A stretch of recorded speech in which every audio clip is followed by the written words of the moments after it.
Hello. अभी कम से कम रात के 12 साढ़े 12 बज रहे होंगे। मैं अपनी कुछ इंस्टा आईडी की रील्स देख रहा था और हाल ही में मैंने जो रील पोस्ट की है, आई थिंक संडे को, उस रील को देख के ना मुझे कुछ चीज़ें ऐसी खटक गई कि मुझे ऐसे लगने लगा है कि भाई असल में क्या चीज़ है मैं। मतलब सवाल तो मेरे मन में ही खड़े हो गए कि मेरी लाइफ में हर वो चीज़ जो मैं चाहता हूँ वो उतनी देर बाद या उतनी कोशिशें बाद मिलती है कि मुझे ऐसा लगने लगता है कि ठीक है, अब इसके बिना भी चल जाएगा। एक्चुअली मैं बहुत परेशान था, सोच रहा था कि अपने दोस्तों के साथ इसके बारे में बात करूं, लेकिन there was no one for me. मैं अकेला था इस टाइम पे। सोच रहा था, सोचते सोचते मेरे को ऐसा लगा कि क्या करूं। सोचा वीडियो ही बना दूं, शायद से कोई मेरे जैसा ही सेम चीज़ रिलेट कर पा रहा हूँ। तो हेलो गाइस, मेरा नाम अभय है। Welcome to the soul and story. आज का टॉपिक है कि भगवान हमें सॉरी आज का टॉपिक है कभी कभी हमें भगवान वो चीज़ तब दे देता है जब हमें उसकी ज़रूरत नहीं होती या हम उस चीज़ से आगे बढ़ चुके होते हैं। मतलब जब ज़रूरत ही ख़त्म हो जाती है। क्यों, बात सही है कि नहीं? लेकिन भगवान से भी शिकायत करके क्या रखूं? कहते हैं ना, पानी की असली कीमत प्यासे को ही पता होती है, वरना हम उसको बहाने के लिए इस्तेमाल करते हैं। क्या पता दुनिया ऐसी ही हो।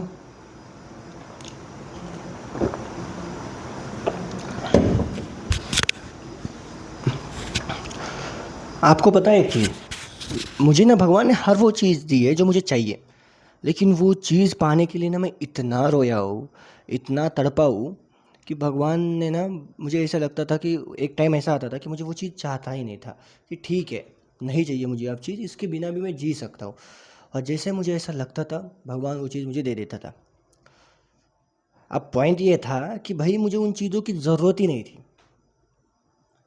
ज़रूरत ही नहीं थी, इससे कह के मैं उन चीज़ों को छोड़ भी नहीं सकता था क्योंकि मैंने उसे मांगा था। हाँ, खुशी मिलती थी, लेकिन वो नहीं जिस तरह से चाहिए होती है। आप पूछोगे ऐसा नहीं हो सकता, तो मैं इसको एग्जांपल दूंगा। अगर आप फ्यूचर देख सकते हो, तो क्या आप अपना फ्यूचर एंजॉय कर सकोगे? नहीं ना। क्यों? क्योंकि आपको आपके लाइफ में आने वाली प्रॉब्लम्स और हैप्पीनेस के मोमेंट्स पहले ही पता होंगे। अगर आपको चीज़ें पता ही होगी तो आप आपकी लाइफ में जो थ्रिल रहेगा उस थ्रिल को एंजॉय नहीं कर पाओगे ना। तो वही तो चीज़ है मेरी लाइफ में कि भाई भगवान इतनी कसौटी ले लेता है, इतनी कसौटी ले लेता है कि मुझे उस कसौटी के बाद का जो परिणाम है, उस परिणाम को जब मिलकर भी वो खुशी नहीं हो सकती, क्योंकि मैंने उस चीज़ को पाने के लिए इतनी चीज़ खो दी है, अपने आप को खो दिया है कि अब वो चीज़ को होकर भी मुझे ना होने के बराबर है। अब फॉर एग्ज़ाम्पल कि मैं अगर नंगा भी घूमूं, अगर मुझे किसी की सोच से फ़र्क नहीं पड़ रहा और मैं नंगा भी घूम रहा हूँ, तो मुझे उस चीज़ से कोई फ़र्क नहीं पड़ेगा।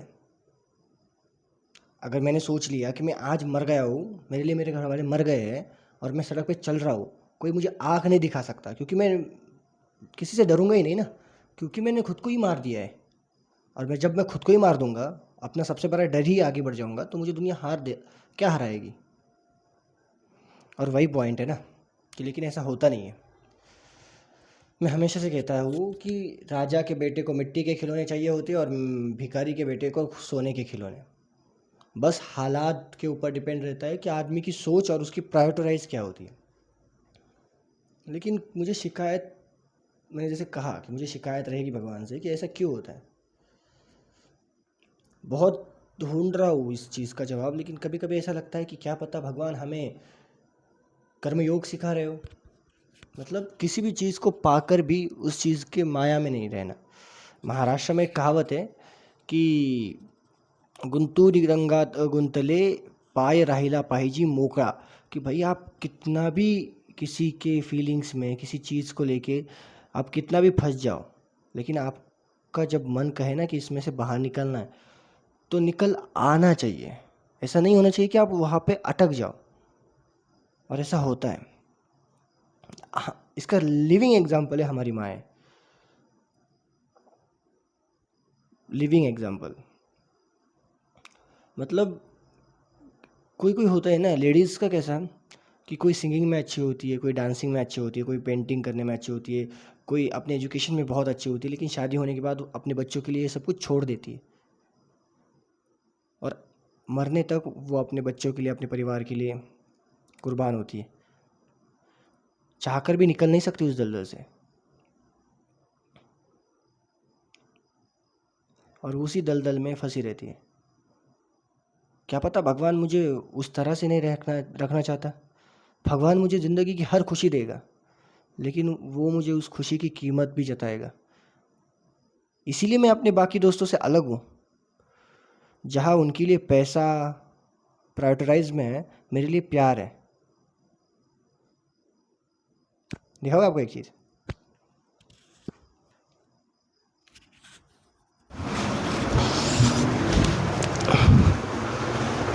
आप ये फोटो फ्रेम देख रहे हो? इस फोटो फ्रेम को मैं कहता हूँ life of the sorry frame of my life. इस फोटो फ्रेम में हर वो व्यक्ति की तस्वीर है जो मेरे लिए बहुत इम्पोर्टेंट है, बहुत ज़्यादा इम्पोर्टेंट। इसमें मेरे मम्मी पापा, मेरे जूनियर्स, मेरा कॉलेज का दोस्त, मेरी मासी, मेरे दोस्त, मेरे भाई बहन, ये है। आपको कोई भी ऐसा व्यक्ति नहीं मिलेगा जिनके साथ मैं अटैच नहीं हूँ इस फ्रेम में। लेकिन यही फ्रेम है जो मेरे दुख का सबसे बड़ा कारण भी है, क्योंकि मैं क्या हूँ और मैं क्या बनना चाहता हूँ वो मुझे दुनिया को नहीं दिखाना, मुझे बस इन सबको दिखाना है। लेकिन मुझे जज करने वाले भी यही सब है। अब लोग बोलेंगे कि इसमें तो मम्मी पापा भी है, तो क्या मम्मी पापा भी तुम्हें जज करते हैं? तो भाई हाँ, हर कोई आपको जज ही करता है। आपको डाउट हो सकता है, आपको ऐसा लगेगा, लेकिन सिर्फ दृष्टिकोण का फ़र्क है। दृष्टिकोण, आप देख किस तरह से दुनिया देखते हैं, अलग अलग नज़रिया होता है। आपका कौन सा है ये ढूंढना पड़ेगा ना। लेकिन मैंने जैसा कहा कि मेरे लाइफ में सबसे ज़्यादा मैटर करने वाले ये सारे लोग, यही मेरे दुख का भी रीज़न है। इसमें सबसे ज़्यादा कोई अगर मुझे दुख देता है तो उस फ्रेम के सेंटर में मेरा अपना सबसे प्यारा दोस्त। अब उसकी भी गलती नहीं है। अब भाई पत्थर से एक्सेप्टेशंस क्या रखेंगी, वो ठेस ना लगाए।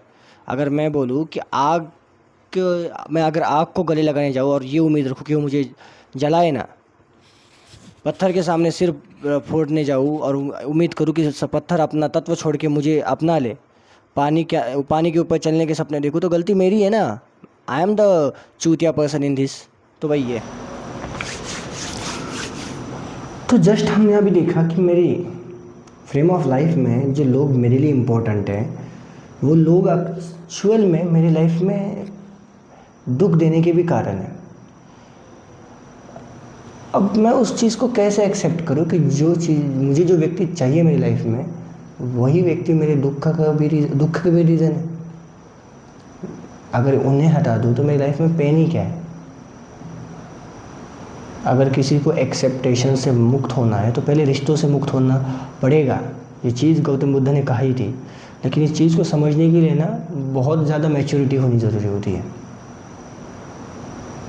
अब मुझे समझ में आता है कि क्यों ज्ञानियों को ना अपने ही घर से पहले धुतकारा जाता है। क्योंकि उन्हें समझ आ जाता है कि ये दुनिया उनके लिए नहीं बनी, उनका दृष्टिकोण अलग है। अब मैं तो उतना बड़ा ज्ञानी नहीं हूँ, लेकिन फिर से वही बात, मुझे उस रील की या मुझे अपने ही वर्ड्स की वो याद आना, क्योंकि वो रील मैंने रैंडमली बना दी थी कि भगवान हमारी इतनी परीक्षा ले लेता है कि हमें उसके परिणाम का आनंद ही नहीं मिलता। वो चीज़ मुझे अंदर से खा रही है। मेरी लाइफ बहुत स्ट्रगल हो रही है, अप्स एंड डाउन्स, ताने, इन सभी चीज़ों के साथ, लेकिन तभी भी मैं एफर्ट्स डालने की कोशिश कर रहा हूँ। मेरा कंटेंट उस तरह का नहीं है, मुझे पता है। जहाँ लोग एंटरटेनमेंट देखते हैं, लड़की होती तो उसका व्यूज़ बढ़ जाते हैं, नाच नचने के माहौल में मुझ जैसे को कोई ध्यान भी नहीं देगा। बोर कहते हैं मुझे मेरे दोस्त, बोरिंग। अब उनकी भी गलती नहीं है। अब हर कोई मेरी बातों को समझ नहीं पाता, लेकिन अगर किसी प्रॉब्लम में आ जाए तो सबसे पहले कॉल मुझे ही करेंगे। तो अपने आप को दिलासा दे देता हूँ कि सूरज की रोशनी में दिए की याद नहीं आती। जब आ जाएगी इसका मतलब उनकी लाइफ में अंधेरा हो चुका होगा, रात आ चुकी होगी, तब मुझे जो उनकी लाइफ में जगमगाहट लानी है तो ठीक है। लेकिन क्या आपको लगता है कि ये सही है? अगर परीक्षा के बाद परिणाम की आस ख़त्म हो जाए तो परिणाम सफल माना जाएगा? क्या आपके साथ ऐसा हुआ है? कमेंट में ज़रूर बताना। तब तक मैं झगड़ा करता हूँ भगवान से, ऐसा क्यों? बाय। और अगर आपकी लाइफ में ऐसा कुछ हो तो बता देना, आपके ऊपर से भी झगड़ा कर लूँगा। बाय, मिलते हैं अगली वीडियो में।